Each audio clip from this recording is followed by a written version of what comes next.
Turn to Psalm 91. Familiar Psalm 91.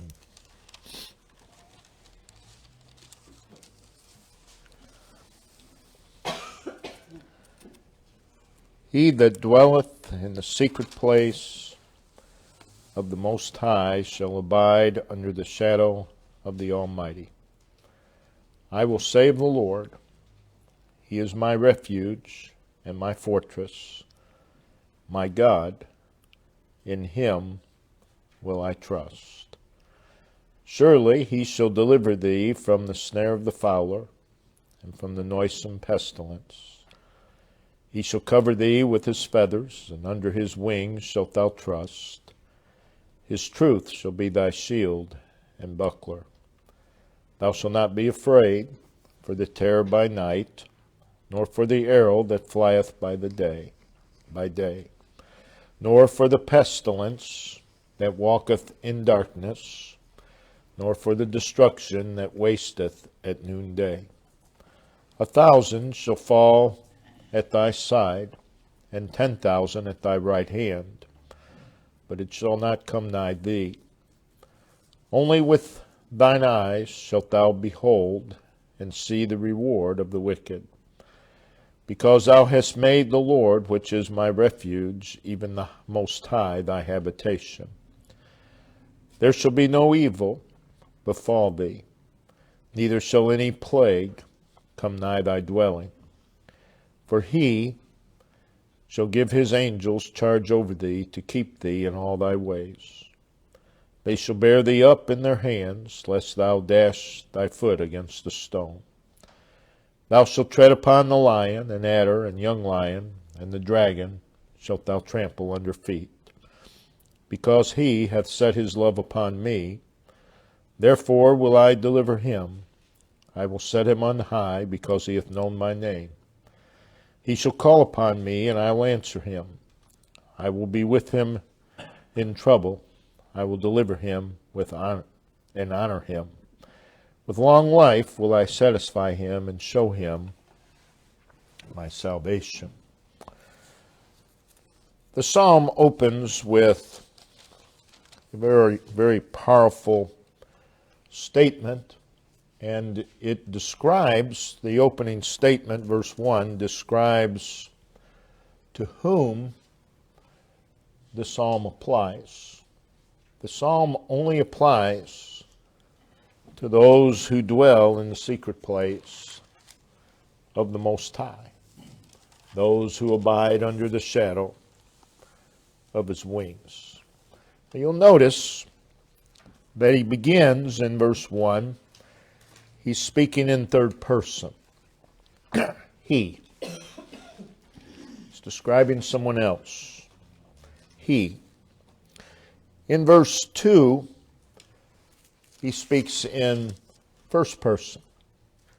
I will say of the Lord, He is my refuge, my fortress, my God, in Him will I trust. So the psalm, and then in verse 3, he resumes third person. Surely He shall deliver thee. Well, he's talking again of someone else. He is speaking of one who has a personal relationship with God. He is speaking of one to whom the Lord is relevant to their life. And in verse 2, by speaking in first person, he identifies with these that he is describing. Again, verse 3, he resumes speaking in third person. So he's testifying of the Lord, verse 2, and he's applying what he's saying of the Lord to others. And he's already included himself. So his purpose is one of encouragement to others. As you read the psalmist testifies throughout There's a tone of faith. There's a tone of confidence. It's a very calm confidence.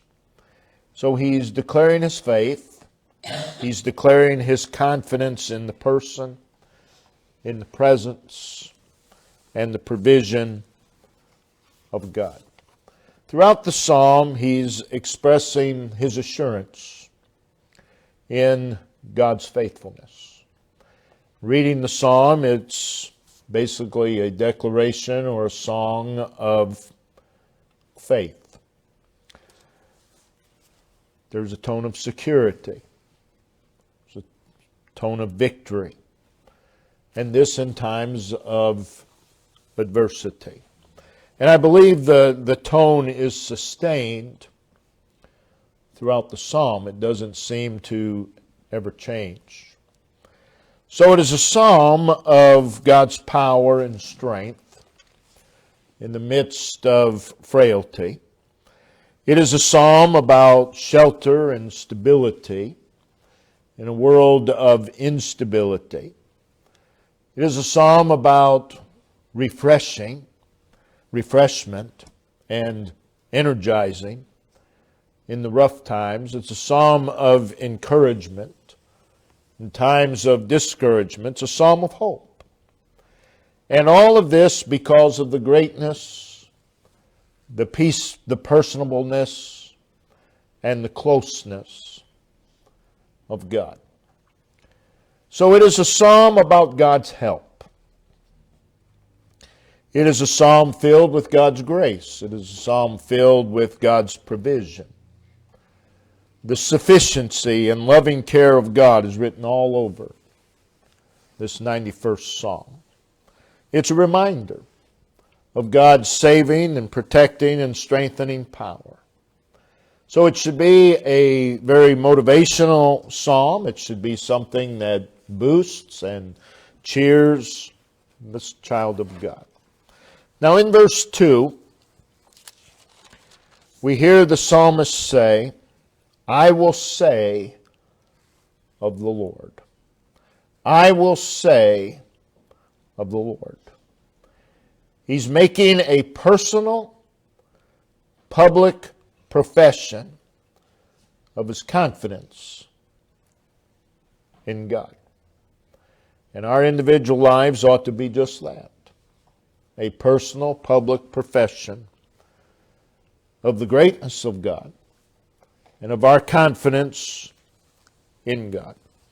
As you read the psalm, you cannot help but notice that there is a connection. There is a link between God and the psalmist, and between God and his own. It is as if the psalmist is saying, God has provided himself for me. God is a God of provision. We've all heard many messages on the provision of God. But the greatest provision of God is himself. There's no greater provision.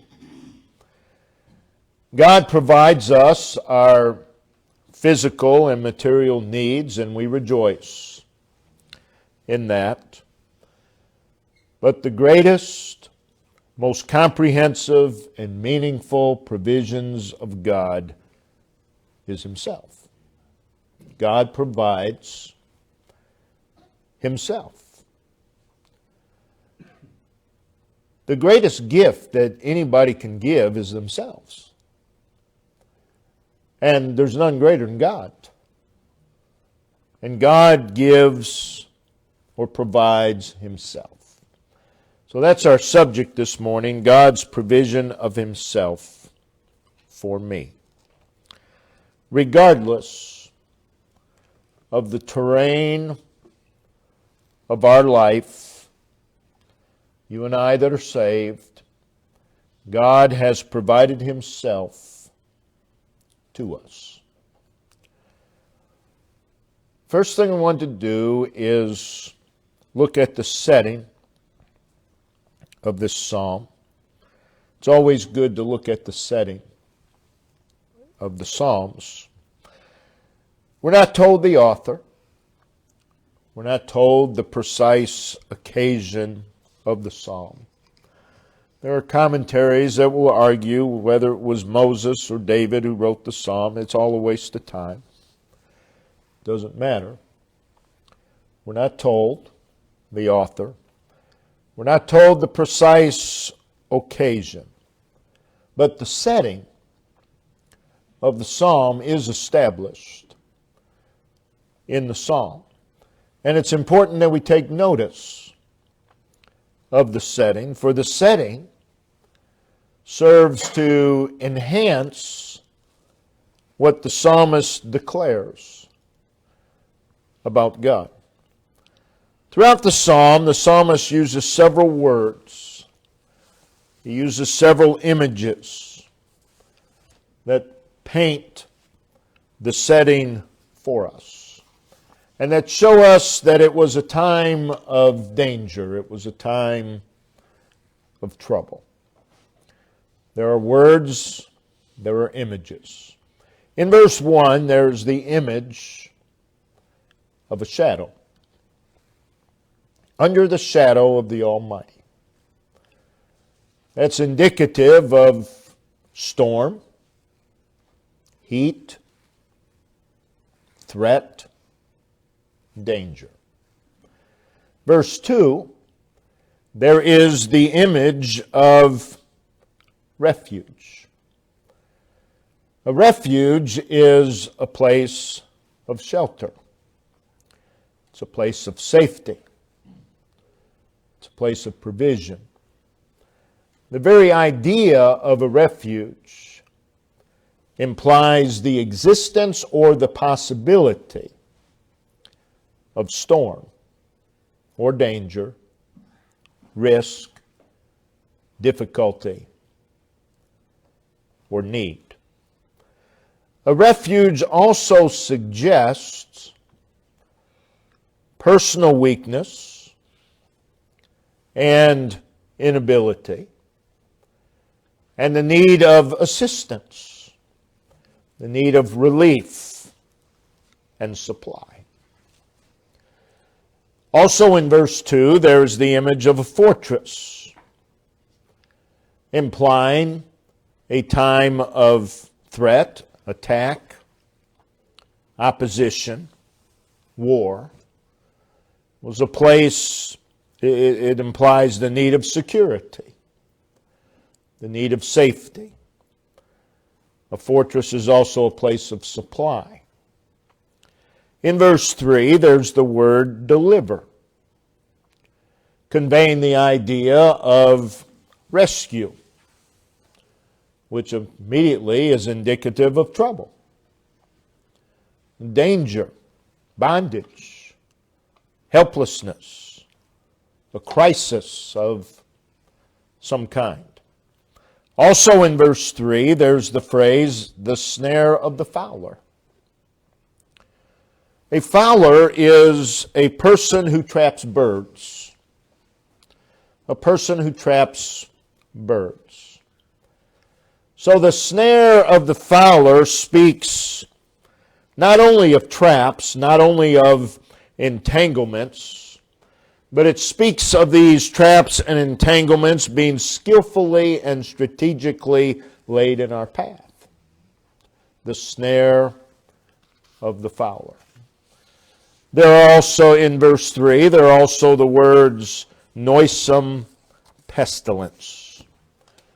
Noisome means unpleasant, harmful. Pestilence refers to that which is perverted, that which is wicked, evil, that which is fatal and corrupting. In verse 4, he draws another image. Cover thee with his feathers under his wings. God doesn't have feathers. God doesn't have wings. But this is stated so you and I get the idea. It paints the image of a mother bird protecting her brood. and it speaks of an approaching threat. Also in verse 4, there are the words shield and buckler, speaking of war, conflict, and struggle. In verse 5, we read the words terror by night. Terror. Terror is something more than just fear. It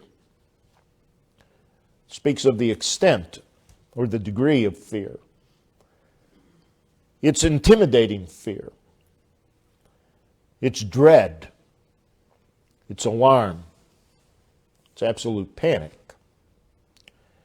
Terror by night. And then we go on and it speaks of the arrow that flieth by day. The arrow, of course, is a weapon designed to inflict harm and death. And notice the words there in verse 5, night and day. You have the terror by night, the arrow by day. Night and day. Indicating that there's no time when these are not a constant danger and threat. It's night and day. Night and day there's danger. Night and day there's threat. In verse 6, we read the pestilence that walketh in darkness. Pestilence is personified here. Pestilence that walketh. Pestilence, again, is that which is corrupting, that which can be fatal. And it says it walketh, or it marches in darkness. The darkness speaks of the fact that this pestilence is mysterious, that it's invisible, that it's evil, and that it's frightening. There's also the phrase, the destruction that wasteth at noonday. Destruction, demolition, ruin, that wasteth, that speaks of destruction by violence. And notice what it says next, at noonday. So it's a very bold enemy in the noon of the day. So now we have night, day, and noonday. The danger is real. The danger is constant. Whether it be night, whether it be in the noon, or any other part of the day, the danger is real. Verse 7, there are the words, 1,000 shall fall by thy side, and 10,000 at thy right hand. Speaks of the fall of many, the departure of many. It really speaks of overwhelming odds. 1,000 fall at thy side and 10,000 at thy right hand. Those are overwhelming odds. And notice it is fall at thy side, at thy right hand. He's talking about the one who dwells in the secret place of the Most High. But it's at thy side, at thy right hand. In other words, what caused them to fall is near to ourselves. It's near to ourselves. In verse 10, there's the word evil, speaking of that which is wicked, that which is wrong, immoral, vile, corrupt. There's also the word plague, speaking of an infestation,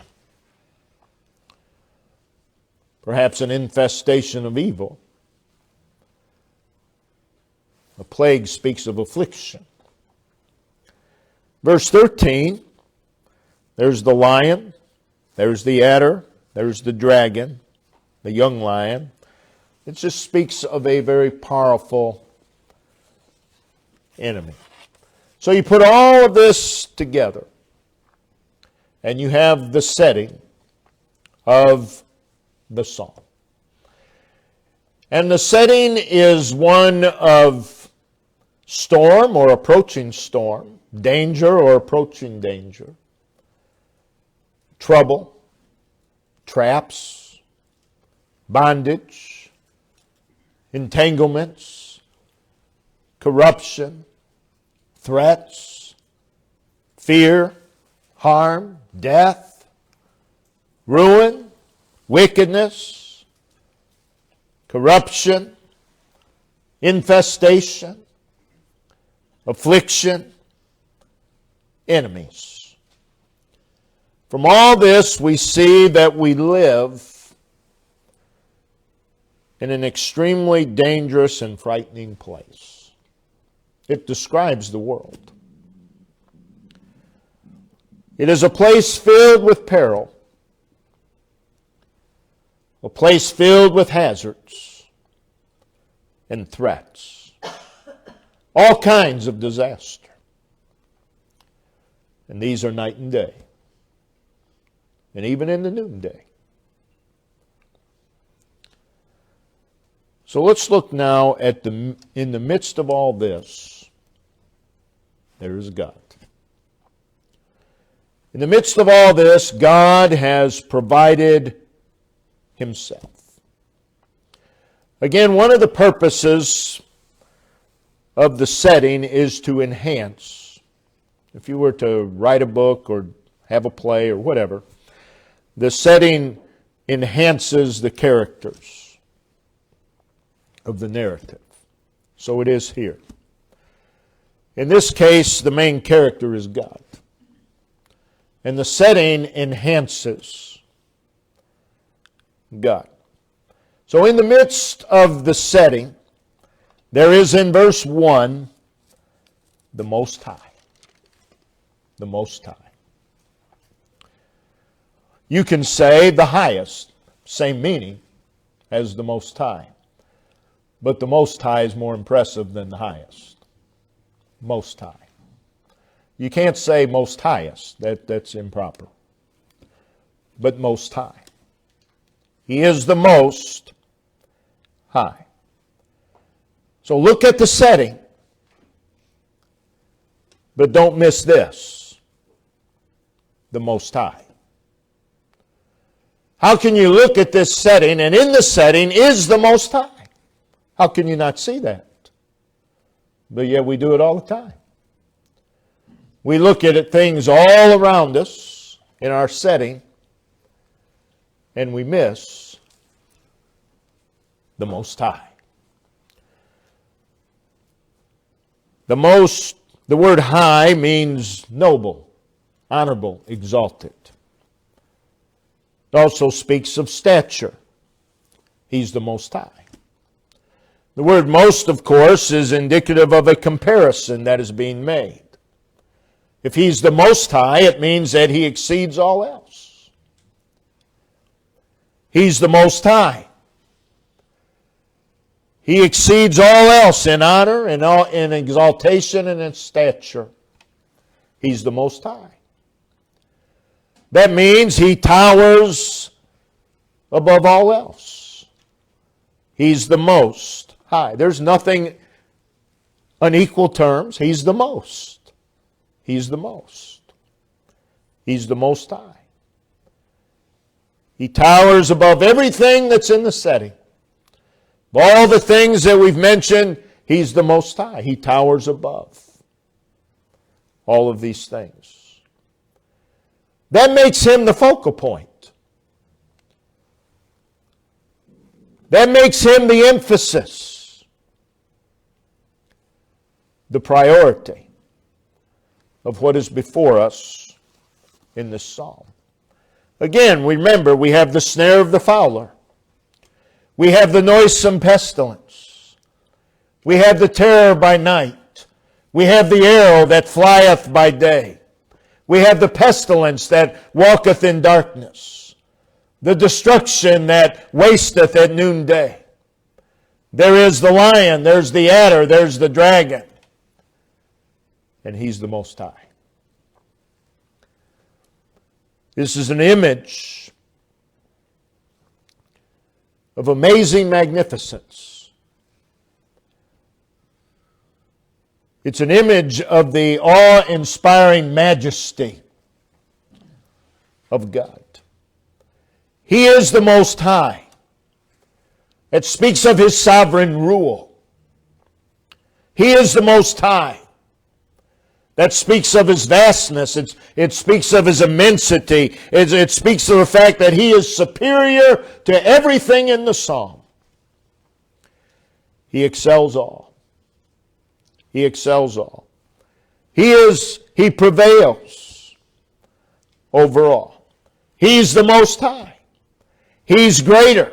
He's more than. Everything that's mentioned in the psalm, He's more. He's the Most High. He's further described here in verse 1 as the Almighty. The Most High Almighty. The Almighty simply means all might. He has all might. He is the one who possesses all might, all strength, all power. It's just another way of saying He is an able God. In the setting of the psalm, He is the Most High, Almighty. He is a greater force than all that is before us in the setting. He is the Most High Almighty. That is, there's nothing in the setting that is beyond His dominion, beyond His control. So in this setting of peril, storm, danger, traps, threats, evil, fear, and powerful enemies, there is God. The possessor of all might, the possessor of all strength and power. And He's the Most High, and He's towering above all and casting His shadow over all things. The setting of the psalm depicts the world as a place of difficulty, as a place of strain and struggle and stress and sorrow, a place of pandemonium and dire straits. But in the midst of it all is an almighty God who is the Most High. He towers above it all, casting His shadow over everything. So whatever the situation, whatever the circumstance, no matter what the magnitude of the problem, or the trial, or the difficulty, or the need, or the burden, or the infirmity, there is an almighty God who towers above it all, casting His shadow. You see, the magnitude of the problem, the magnitude of the trial, the magnitude of the difficulty, the magnitude of the need, the magnitude of the burden, the magnitude of the infirmity is not the issue. It's not the issue. It's not the emphasis. The emphasis is the Most High, the Almighty. Because no matter what the magnitude of the problem or the trial, doesn't lessen who He is. So the trial or the difficulty is not the issue. When will God's people ever learn to quit making the things of life the main issue? It isn't. Never is. Oh, you don't know what I'm going. It doesn't matter. That's not the main issue. That's not where we're to put the emphasis. There's the Most High. The Most High. That's where our attention needs to be. No matter what the setting of life, no matter what the magnitude of the problem, God's not in a quandary. Everyone else may be, but God isn't. And God is not some distant spectator just hoping that all things work out the way He wants. Oh, that's how He's painted, but that's not who He is. He's the Most High, Almighty. And He's the one who loves me. He's my provider, my healer, my shepherd, my keeper. And come what may, He towers above all, casting His shadow. In the setting of this 91st Psalm, we hear the psalmist say in verse 2, I will say of the Lord. That is Jehovah, the everlasting, all-sufficient, unchanging one. In other words, I will say of the one who was, is, and forever will be the Most High, the Almighty. I will say of the Lord. This is his focus. This is the focus of the psalmist. The focus isn't the snare of the fowler or the pestilence or any of the other things. I will say of the Lord. That's the focus. And notice what he says. I will say of the Lord. He is. He is. Those two words need to be in our hearts. He is. Did you hear what so-and-so did? He is. Whatever they did, He is. And that's what matters. He is my refuge. He is my place of shelter and safety. So whatever else is going on, that's not the emphasis. The emphasis is, He is my place of shelter. My place of safety. God has provided Himself as such. This is illustrated in verse 4. He shall cover thee with His feathers, and under His wings shalt thou trust. That is illustrating the fact that He is my refuge. I will say of the Lord, He is my refuge, my fortress. That is my place of protection and provision. And as a fortress, He's invulnerable. That also is illustrated in verse 4.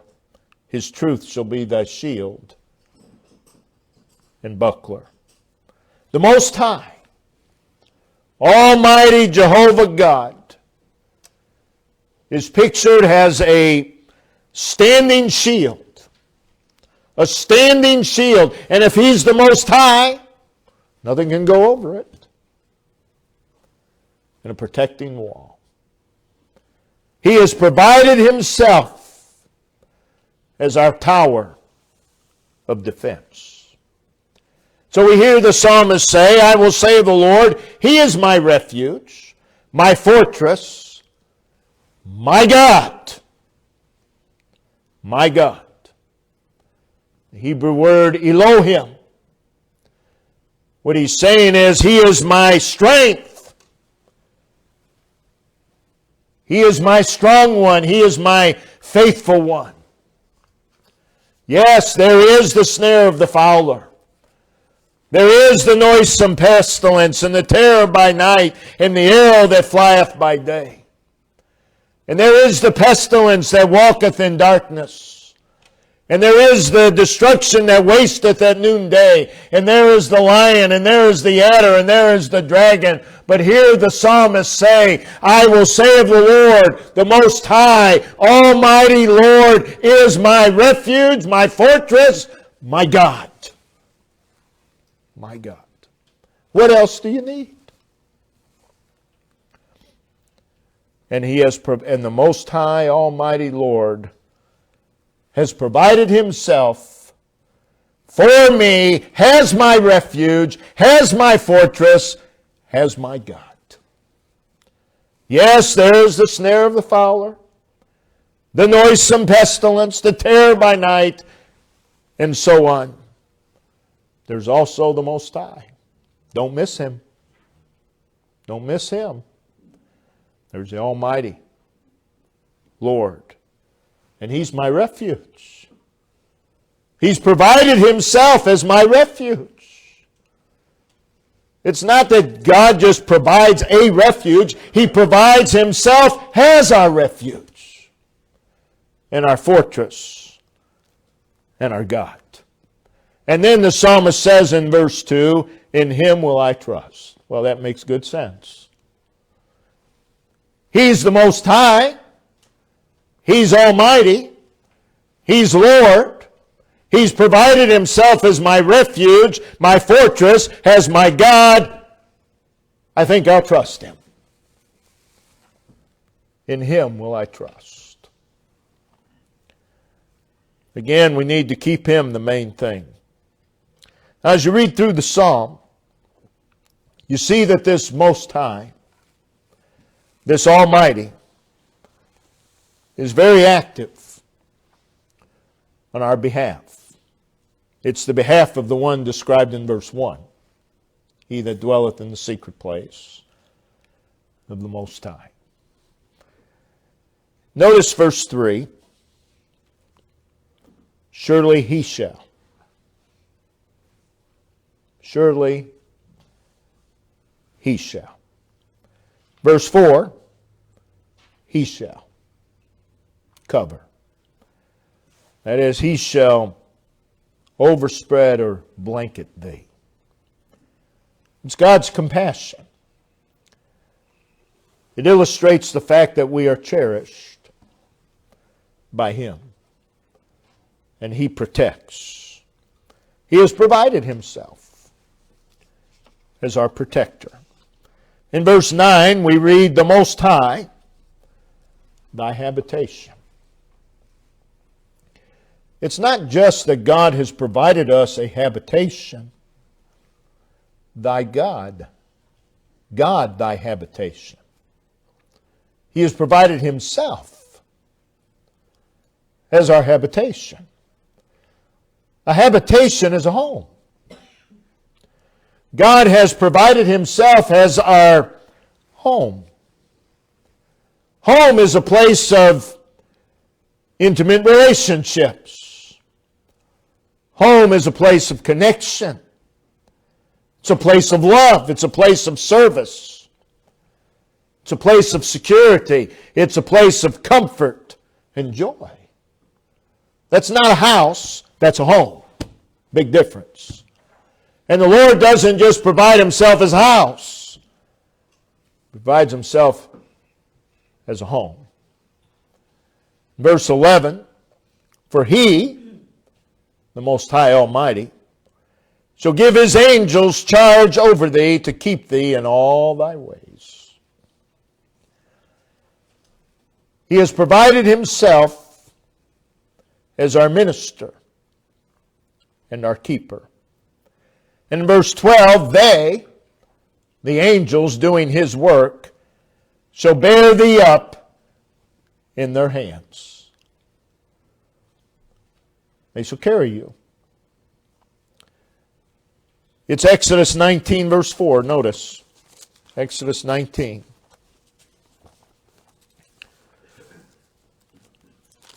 Verse 4. Ye have seen what I did unto the Egyptians, and how I bare you on eagle's wings, and brought you unto myself. He carries us, and He carries us unto Himself. Again, he's describing those who dwell in the secret place of the Most High. This doesn't just apply to anybody. This is not just blanket promise. It's aimed at a specific people. They that dwell in the secret place of the Most High. Deuteronomy 33:27, underneath are the everlasting arms. Isaiah 41:10, I will strengthen thee, yea, I will help thee, yea, I will uphold thee. In Isaiah 46 verse 4, I will carry you, even I will carry you.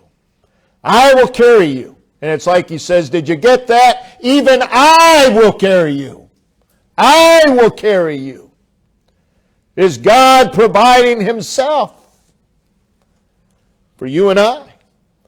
He's our support. He's our sustainer. He's our transporter. He has provided Himself. Notice verse 12 of Psalm 91. They shall bear thee up in their hands, lest thou dash thy foot against a stone. God works on our behalf. He has provided Himself to prevent things from happening to us. You know, people will say, I don't understand why all this is happening to me. Have you ever stopped to think what hasn't happened to you? There's a lot that can happen. And we like to dwell upon what has happened in my life. Well, turn that around. What hasn't happened? And who gets the glory for that? God does. Lest thou dash thy foot on a stone. Verse 14, He not only delivers, it says, I will set him on high.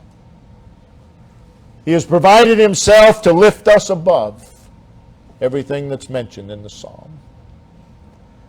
Again, this is referring to those who dwell in the secret place of the Most High. I will honor. That is, I will abundantly bless him. Verse 16, I will satisfy, I will show him. He's the Most High, Almighty. And He's provided Himself for us. Yes, there's the snare of the fowler. It's never going away. Not in this life. It'll always be there. There's the noisome pestilence. There's the terror by night. There's the arrow that flieth by day. There's the pestilence that walketh in darkness. The destruction that wasteth at noonday. There's the lion. There's the adder. There's the dragon. But no matter how tumultuous the terrain of life may become, there is the Most High, Almighty. And He has provided Himself for us. Yes, He will provide our needs. But even better than that, He provides Himself for us. Whatever the difficulties, whatever the trials, whatever the perplexities, He is. He is. And He is the Most High, Almighty. And He's provided Himself for us. We need to live in the reality of that. God has provided Himself for us. And yet there are God's people who act like they don't have anything. What more do you need? God has provided Himself. So in closing, we ought to be able to say with the psalmist here in verse 2, I will save the Lord. Doesn't matter what else is going on. He is my refuge, my fortress, my God. In him will I trust. Brother Ben, if you come and lead us verse song.